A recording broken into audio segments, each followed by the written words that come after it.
Hello everyone, welcome to my YouTube channel. ഇന്ന് നമ്മൾ കയ്പില്ലാതെ എങ്ങനെ കയ്പ്പയ്ക്ക മെഴുക്കുവരട്ടി ഉണ്ടാക്കാം എന്നുള്ള ഒരു എക്സ്പെരിമെൻറ്റിലാണ്. ഇത് കയ്പ്പയ്ക്ക് ഞാൻ നന്നായി മുറിച്ചിട്ട് നമ്മുടെ പുളിവെള്ളം ഇല്ലേ, അതിൽ പുളിവെള്ളം ഉപ്പുണ്ട് അതിലിട്ട് വെക്കും.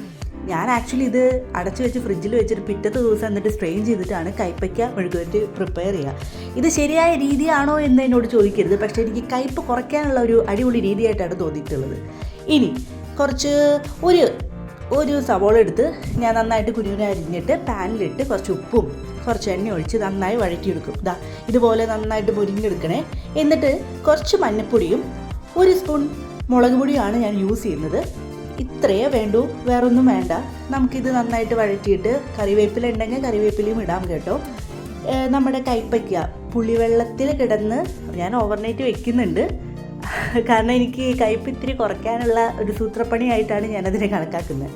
ഇത് കയ്പ്പയ്ക്ക എന്നിട്ട് നന്നായി സ്ട്രെയിൻ ചെയ്തിട്ട് നന്നായി വാഷ് ചെയ്തിട്ട് സ്ട്രെയിൻ ചെയ്തിട്ട് ആ കയ്പ്പയ്ക്ക അതിലേക്കിടും. എന്നിട്ട് അടച്ച് വെച്ച് അത് കുക്ക് ചെയ്യും. വേണമെങ്കിൽ കുറച്ച് വെള്ളമൊക്കെ ഞാനിങ്ങനെ തെളിക്കും, അത് നന്നായിട്ട് അടിയൊന്നും പിടിക്കാതിരിക്കാൻ. എന്നിട്ട് നന്നായിട്ട് കുക്ക് ചെയ്ത് ഒരു റോസ്റ്റ് പോലെ ആക്കും. വെള്ളമൊക്കെ വറ്റി നല്ല രീതിയിൽ അത് യോജിച്ച് വരണം.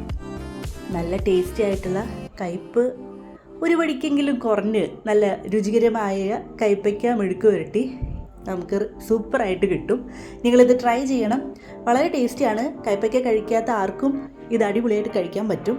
സിമ്പിൾ റെസിപ്പിയാണ്, പ്രത്യേകിച്ച് ഒരു അന്താരാഷ്ട്രമായി ചിന്തിക്കേണ്ട കുറേ കാര്യങ്ങളൊന്നും നമ്മൾ ഇതിൽ ഇടുന്നില്ല. ഓക്കെ, വളരെ സിമ്പിൾ. സോ ട്രൈ ചെയ്യാം.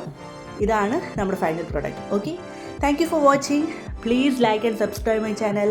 Bye.